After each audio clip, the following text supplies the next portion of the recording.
Now on to our final speaker of the day. On the topic of sustainability, the concept of the changing purpose of the corporation is becoming increasingly relevant.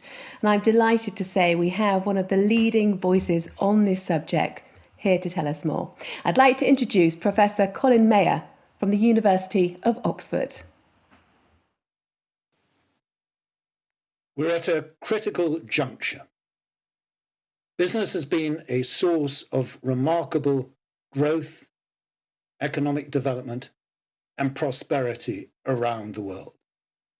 But at the same time, it's been a cause of growing environmental degradation, inequality, social exclusion, and mistrust.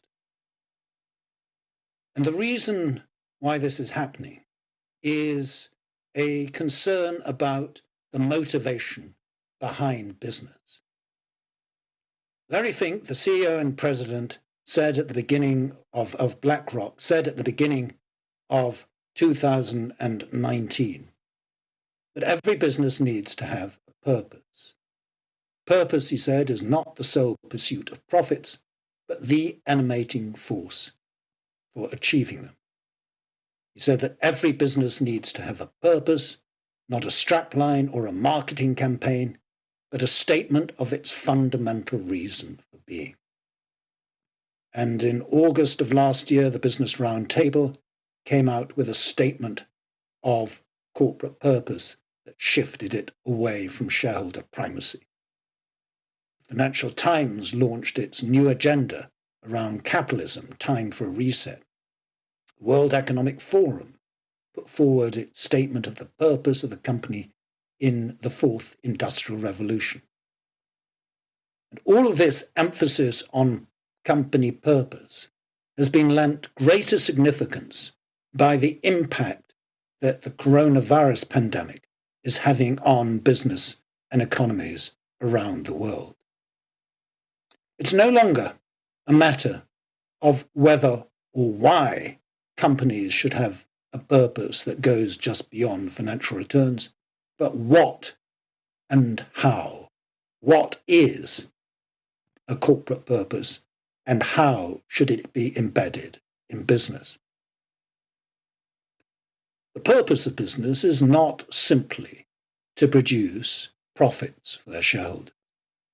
The purpose of business is to help solve the problems that you and I face as individuals, societies, and the natural world. And for business to find ways of doing that in commercially viable and profitable forms. So the purpose of a business is to produce profitable solutions for the problems of people and planet, and not to profit from producing problems for people or planet. Now that's not woolly or vague, it's precise. It's precise about what problems a company should be solving, for whom, how it should be solving them, when, and why it's particularly well suited to solve those problems. It's not just a mission statement of what a company does, or a vision statement of where a company aspires to be. It is a statement of why a company exists, why it's created, and its reason for being. Now, I want to illustrate this in relation to an example. It's an example of a pharmaceutical company, the Danish pharmaceutical company Novo Nordisk, which produces insulin, which is used in the treatment of type 2 diabetes. A few years ago, Novo Nordisk had as its company's purpose to produce insulin. But then it realized that actually its purpose was much more than that. It is to help people treat type 2 diabetes, which might involve them taking insulin, but in many cases does not. And so it worked with hospitals, doctors, and universities around the world to find the best ways of treating type 2 diabetes. Then it realized, well, actually, its purpose was even more than just helping people to treat type 2 diabetes.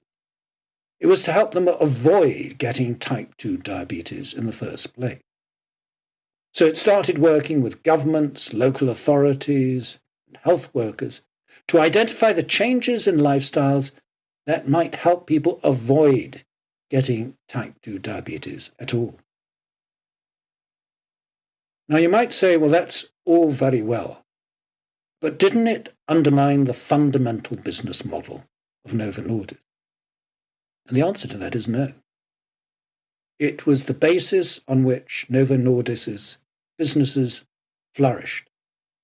And the reason they flourished was that in the process of building up those relations with hospitals, doctors, governments, and local authorities, it established relations of trust on the basis of which it could build new types of business as a trusted provider of health products and advice. Now, this illustrates two important points.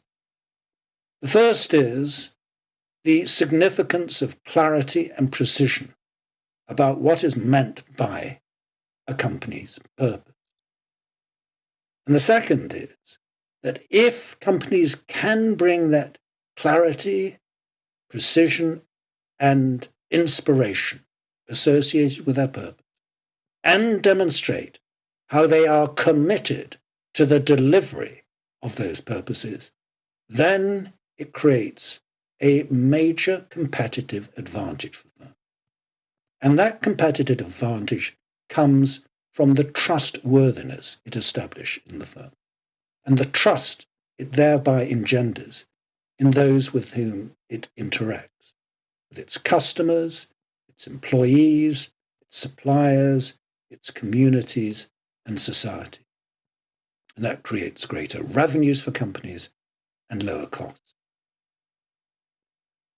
Now, it's important to understand that this is not simply about the age-old debate of stakeholders versus shareholders. It's a recognition about something that is much bigger than that, about how companies solve problems and the way in which it should bring shareholders and stakeholders together in terms of helping to deliver on that. And financial institutions have a critical role to play in achieving that. Because however inspired a business leader, CEO, executives, or the boards of companies are, they cannot succeed without the support of their investors.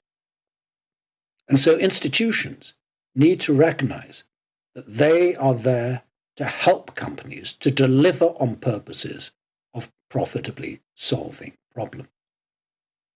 And the way in which they do that is to recognize that they sit between, on the one hand, individual investors, and on the other, companies and the boards of firms. And as such, then, they have not only a fiduciary responsibility to uphold the interests of their beneficiaries, their investors, but also to act as stewards of the companies in which they invest. And to do that, they need to have a real understanding and knowledge and long-term engagement in firms in which they're investing to support them in the delivery of their purposes. And they need to do that in a form that helps businesses to fund their activities and to have the oversight and governance of them that is needed, together with ways of measuring their performance and demonstrating that they are delivering on their company's purposes. Now, the debates recently about global warming and carbon emission illustrates what I'm talking about very well. Because increasingly, institutions are finding themselves in a position where they're coming under pressure to demonstrate not only the financial returns that they are generating for their investors in their portfolios, but also the extent to which their portfolios are associated with global warming and CO2 emissions. And increasingly, they're being expected to demonstrate that they've got targets for not only increasing their financial returns to their investors, but also for diminishing their CO2 emissions and global warming in their portfolios. And this will go beyond just global warming to encompass all activities of firms in relation to their employees and the extent to which portfolios of investors are associated with companies that pay below living or minimum wages, or the extent to which companies are not paying their fair share of taxes and avoiding paying taxes in their portfolio. Now, this is bringing out the substantial changes that are taking place in terms of the nature of institutional investment going forward. And it's important that institutions recognize that this is not simply a threat to the way in which they operate, but an opportunity. An opportunity to create investments that not only yield substantial returns and increasing returns for investors, but also major benefits for society and the environment. And I want to illustrate this in relation to an area which is one that has been a focus of much attention recently in terms of the engagement of institutions in the corporate world. And that comes from hedge fund activism. An activism we associate to date with the involvement of institutions in terms of generating greater returns for their shareholders, with hedge funds coming in, buying substantial blocks of shares in companies, often taking seats on boards and changing the policies of firms, increasing returns, and then exiting over a relatively short period of time. But there's a growing recognition that actually there's a form of engagement that is going to be needed going forward that goes beyond that, in terms of recognizing the fact that companies need to have support in terms of their delivery on their company's purposes.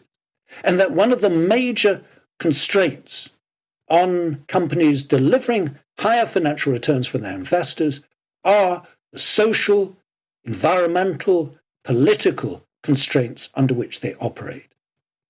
And that increasingly investors are going to be called upon to help companies in addressing those constraints so that not only do they deliver greater benefits for societies and the environment, but in the process, they also generate greater returns for their investors. And what this illustrates is the fact that investment in the future will be associated with identifying opportunities that are becoming available for institutions to participate in a process of human flourishing that will create greater financial benefits for investors, as well as greater benefits for us as employees, as customers, and societies. And what this means is that the future of investment is one in which the institutional world will be able to contribute to promoting both flourishing and prosperity for the benefit of the many, not just the few, for the future as well as the present. Thank you.